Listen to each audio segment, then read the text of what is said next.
Tá pensando em ser youtuber? Quer saber quanto é que um youtuber que tem mais de 50 mil inscritos ganha por mês do YouTube e de outras fontes de renda digitais? Segue no vídeo, hoje a gente vai falar sobre precarização do trabalho.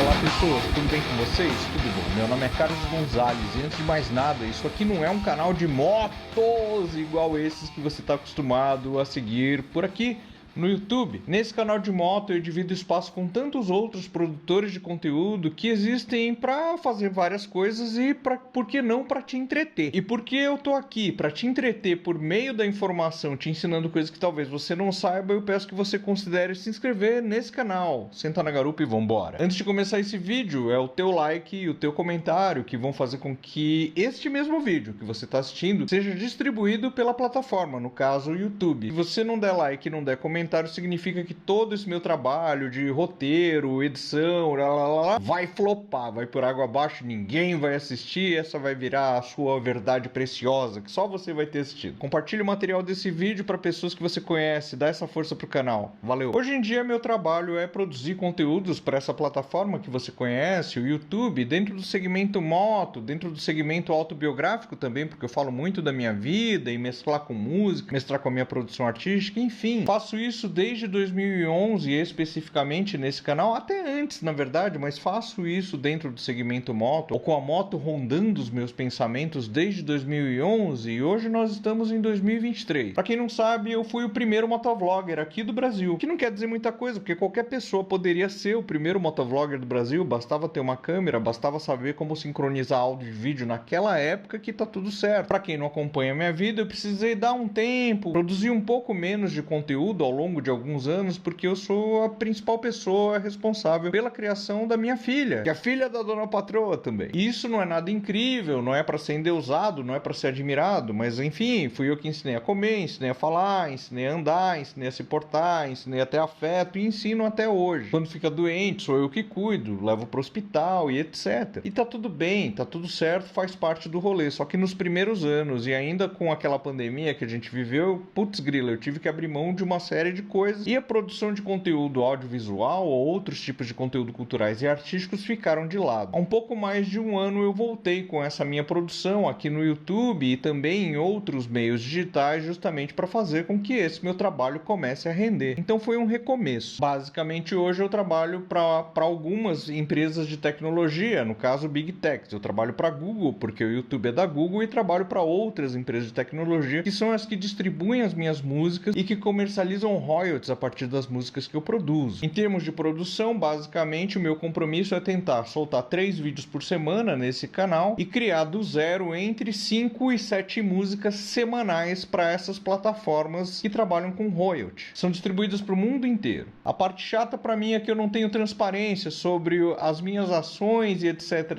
aqui dentro da plataforma do YouTube e muito menos tenho transparência com relação à comercialização desses meus royalties, das músicas que eu crio. Confio nos caras, faço e confio nos caras e tá tudo bem, porque esse é o modelo de negócio. Eu não sou o cara que criou a plataforma, tá ligado? Eu sou só o cara que trabalha. E aí eu preciso dizer, eu trabalho de forma precarizada, sem final de semana. Agora são 3 horas da manhã da terça-feira e eu estou gravando um vídeo que vai pro ar terça-feira, 11h30 da manhã. Não estou reclamando. Antes de entrar no papo mesmo, eu preciso, na verdade, em algum momento, em alguma instância, ser muito grato, porque basicamente eu acabei conduzindo a minha vida, eu acabei escolhendo como função trabalhar com aquilo que eu quero, independente daquilo que eu quero não pagar todas as contas do mês. Uma das coisas que mais me dá satisfação é produção audiovisual e ainda mais quando o material é autoral, então eu adoro fazer isso que eu tô fazendo para disponibilizar para vocês. Outra coisa que eu adoro é compor, tocar, arranjar, criar músicas, mixar músicas, masterizar as minhas próprias músicas e colocar para disposição nesse grande mar, nessa grande rede da internet, para as pessoas usarem como elas bem entenderem. Aliás, eu nem sei quem usa as minhas músicas, eu só faço. Recado rápido,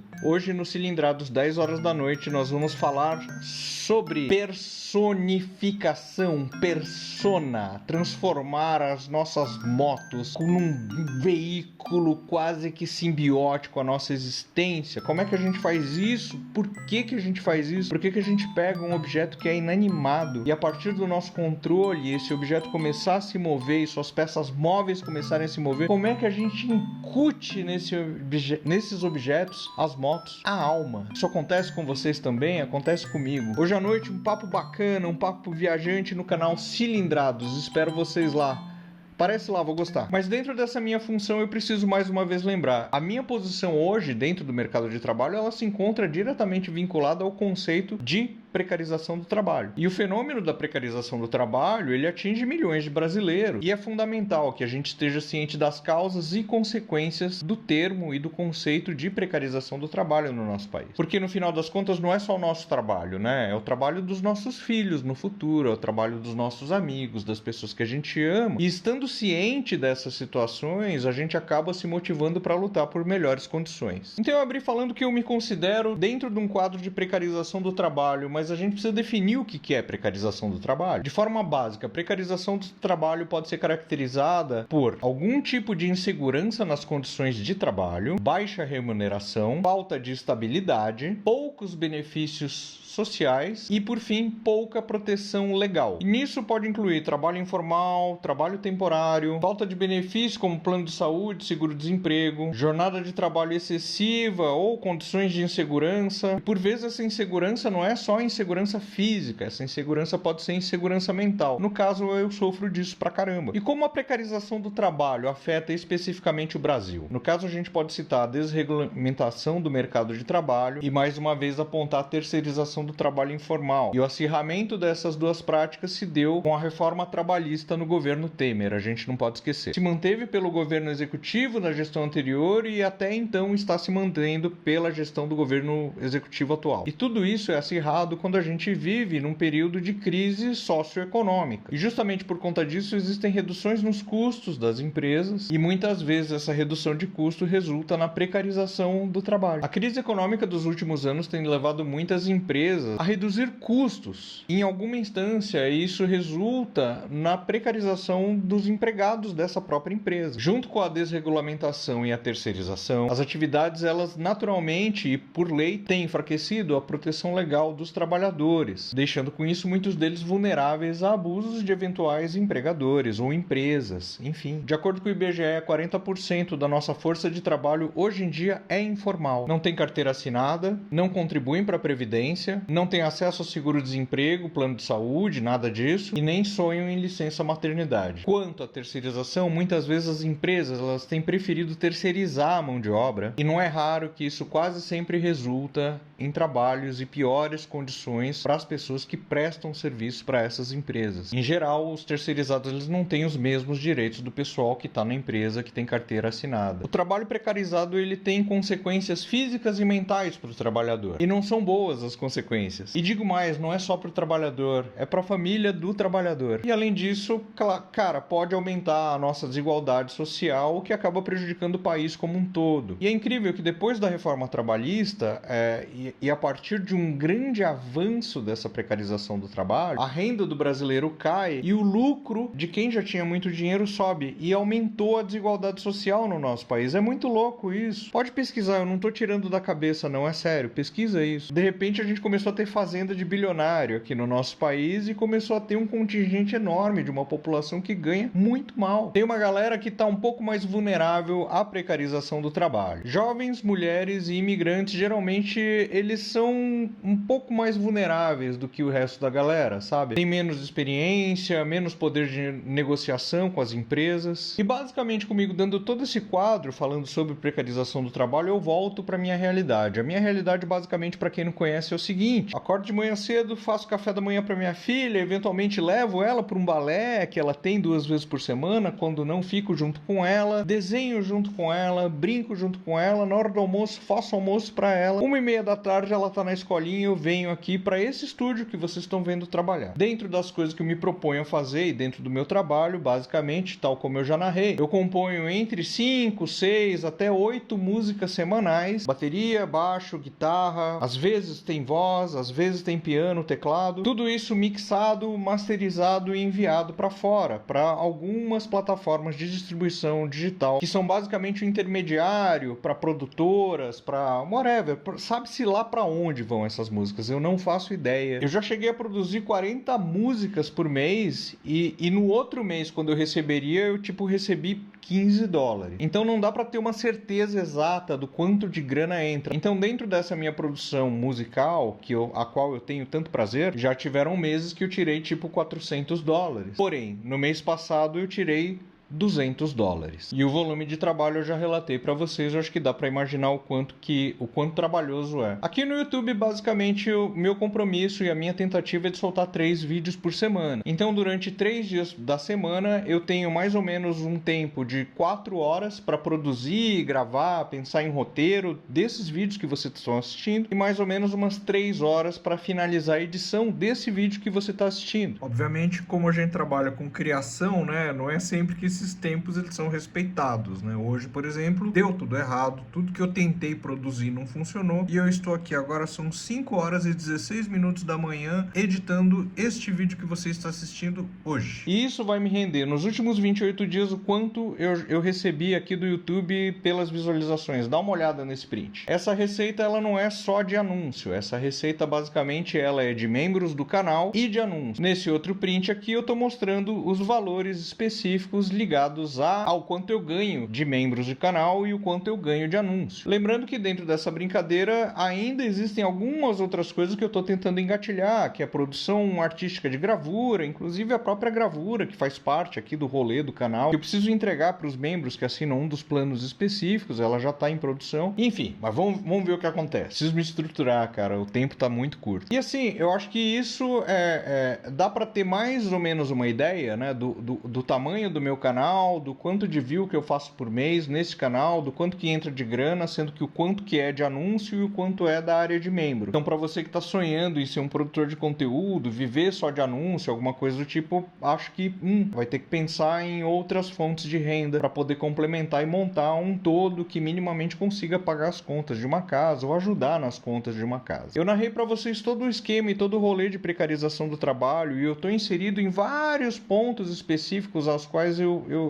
citei dessa mesma precarização de trabalho. Eu não tenho poder de negociação com o YouTube, tal como eu não tenho um poder de negociação com essas empresas que distribuem minhas músicas mundo afora. E esse é o modelo de negócios deles e isso é o que tem para hoje. Nesse sentido, se assemelha muito ao pessoal que trampa de Uber, ao pessoal que trampa de iFood, coisas do tipo. São as regras de uma grande empresa e não tem o que possa ser feito. Ou é isso, ou não trabalha. E se não trabalhar, não entra dinheiro e é isso. Eu sei que muitos de vocês que me assistem, vocês estão numa situação muito parecida com a minha, né? Dentro dos seus empregos específicos, dentro do seu trabalho específico. Depois de ter recheado esse vídeo com um monte de conceito da nossa contemporaneidade ligado a esses trabalhos e etc. E ter abrido mesmo, nesse momento, em 2023, né? Como é que é a minha situação dentro dessa minha produção, quanto entra de grana. Quando eu falo que eu não sou rico, eu tô falando sério, eu não sou rico mesmo, gente. Basicamente, pra que é esse vídeo? Basicamente, esse vídeo é pra olhar pra essa câmera aqui e falar, olha brother, olha mina, tá de boa, você não tá sozinho nesse rolê, você não tá sozinha nesse rolê, todo mundo tá lutando, todo mundo tá trabalhando pra caramba pra fazer acontecer de uma forma ou de outra, pra tentar que seja diminuir as dívidas que a gente tem, pra tentar comprar um danoninho pros nossos filhos, pra tentar pagar lá uma ou outra parcela do balé da criança, com pequenos luxos que a gente pode se dar, né? Eu acho que tal como eu trabalho pra caramba, eu tenho certeza que você trabalha pra caramba, e essas são as regras desse novo mundo. E aí, eu posso ter o desejo de querer mudar essas regras desse novo mundo e não necessariamente tendo o desejo de criar uma plataforma para explorar outras pessoas. Eu posso querer mudanças dessa regra desse novo mundo sendo eu músico, compositor, dentro de meios digitais. Eu posso querer mudanças nas regras enquanto produtor audiovisual, dentro de plataformas digitais. Eu posso ter esse desejo em mim. Eu não tenho o desejo de sair codando e criar uma plataforma nova. Não é o meu rolê. Meu rolê é outro. Porque assim, independente de toda essa precariedade, o que me faz continuar aqui é que todo dia, quando eu tô fazendo essas coisas, por mais penosa que elas sejam, são coisas que me dão muito prazer. Pra quem não sabe, eu sou músico desde os meus 16 anos e eu continuo músico. E certamente eu vou morrer músico, porque é uma das coisas que eu mais gosto da vida. Cara, eu desenho desde os 4 anos de idade. Com 5 anos de idade eu queria ser desenhista. Durante muito tempo eu fui designer. A minha faculdade é uma faculdade de artes visuais. Então assim, eu sou um artista, cara. Produzo aqui minhas gravuras, já pintei quadros, mas enfim, eu sou artista, brother. Esse lance de produção audiovisual, me comunicar, pensar em linguagem, é algo que tá muito ligado à arte, cara. Também à cultura. Eu adoro fazer isso que eu faço. Então eu ainda tenho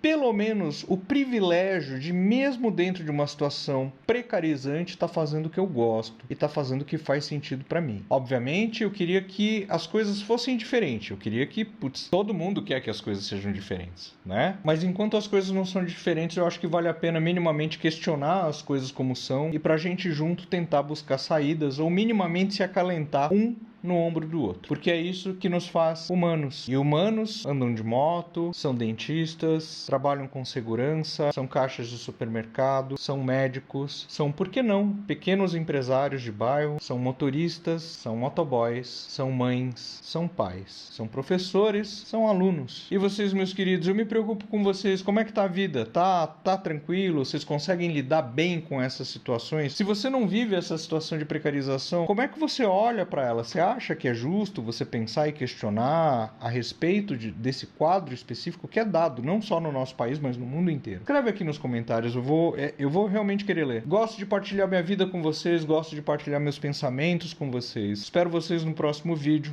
Um abraço pra vocês, até mais. Tchau, tchau.